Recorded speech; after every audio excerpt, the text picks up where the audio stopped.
جی السلام علیکم پیارے دوستو، آج ہم آپ کو بتانے جا رہے ہیں ڈیری فارمنگ کے بارے میں۔ ڈیری فارمنگ کیا ہے؟ سب سے پہلے تو ہم آپ کو یہ بتائیں گے کہ ڈیری فارمنگ کے لیے ہم نے جو جانور استعمال کرنے ہیں وہ اچھی سے اچھی نسل کے ہونے چاہیے۔ جانوروں کا استعمال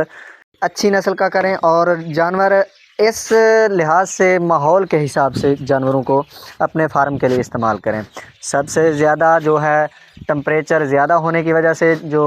جانور ہیں وہ بیمار ہو سکتے ہیں، کیونکہ جب آپ کے ماحول کا ٹمپریچر برابر نہیں ہوگا، اگر ٹمپریچر زیادہ ہوگا تو جانوروں کو رہنے کے لیے دشواری ہوگی، تو اس سے آپ کی جو پیداوار ہے، دودھ کی پیداوار یا اس کی افزائش کی پیداوار، اس میں آپ کو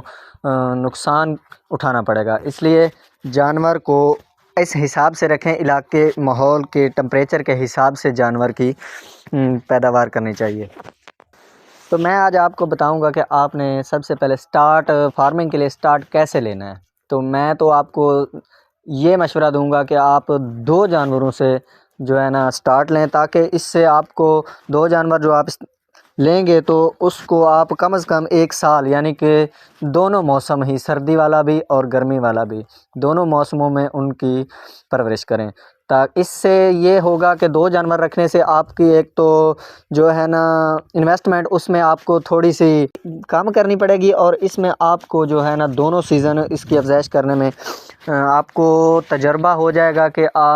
اس میں کہ کیا کیا بیماریاں آتی ہیں، ان کو کیا کیا ضروریات ہیں، کیا کیا ان کو استعمال کرانا پڑتا ہے۔ اس کے بعد ہم آپ کو بتائیں گے کہ خوراک، جانوروں کے لیے خوراک جو ہے نا وہ ایسی استعمال کرنی چاہیے کہ جانور جس سے دودھ میں بھی اضافہ ہو اور اس کی افزائش میں، یعنی کہ اس کے ویٹ میں بھی اضافہ ہو۔ تو خوراک ایسی استعمال کروانی چاہیے جس میں جانور کے پانی پینے کے امکانات بہت زیادہ ہوں۔ خوراک کے بعد جو ہے نا مسالہ جات، جانور کو مسالہ ایسا دینا چاہیے جانور پانی اتنا زیادہ پیے، جتنا جانور پانی زیادہ پی سکے گا اتنی ہی اس کی افزائش میں زیادہ بہتری ہوگی۔ تو جتنا زیادہ پانی پیے گا، اس میں اس کی جو دودھ کی پیداوار ہے وہ بھی بڑھے گی، اور اس کی خود کی اپنی افزائش بھی بڑھے گی۔ تو اس کے بعد ہم نے ان کی ویکسینیشن وغیرہ کے لیے بھی جو ہے نا کہ آپ کو جیسے کہ معلوم ہے کہ جانوروں کی ویکسینیشن بھی لازمی ہے، جیسا کہ کچھ سم ڈیفرنٹ بیماریاں ہیں جو گل گھوٹو، جو مین بڑی بیماریاں ہیں، اور منہ کھور وغیرہ کے لیے جو ویکسینیشن ہوتی ہے وہ تو حکومت نے سال میں تقریباً 1-2 بار کرتی ہے۔ اگر حکومت کا عملہ آپ کے پاس نہیں پہنچ سکتا، یا ایسا کوئی نہیں ہے آپ کے پاس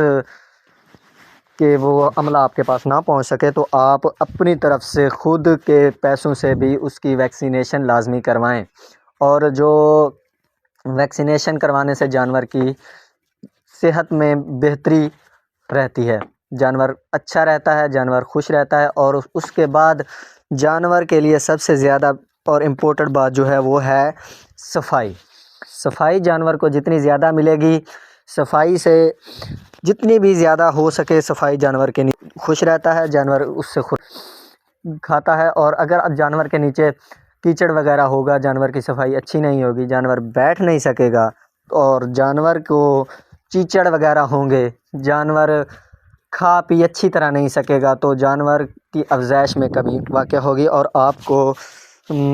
لاس کا خطرہ رہ سکتا ہے۔